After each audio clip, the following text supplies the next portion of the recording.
ఈ రోజు ట్విస్ట్ చూస్తే షాక్ అవుతారు. ఈ అత్తగారు నిజంగా విలనట. అమ్మా, ఈరోజు ఇండియా మ్యాచ్ ఉంది. ఫైనల్ ఓవర్ స్టార్ట్ అవుతుంది. మ్యాచ్లు ఎప్పుడైనా ఉంటాయి, కానీ ఈ సీరియల్ ట్విస్ట్ మిస్ అయితే లైఫ్ మిస్.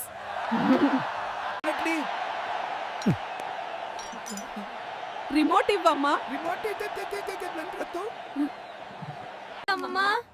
ఈ రోజు ఇండియా మ్యాచ్ ఫైనల్ స్టార్ట్ అవబోతోంది. ఇది నా హక్కు. 7 గంటల సీరియల్ టైం. ఇది నా దేశం మ్యాచ్ టైం.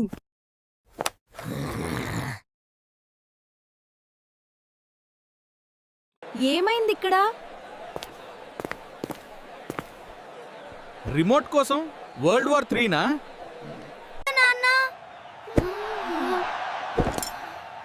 మ్యాచ్ చూడాలి.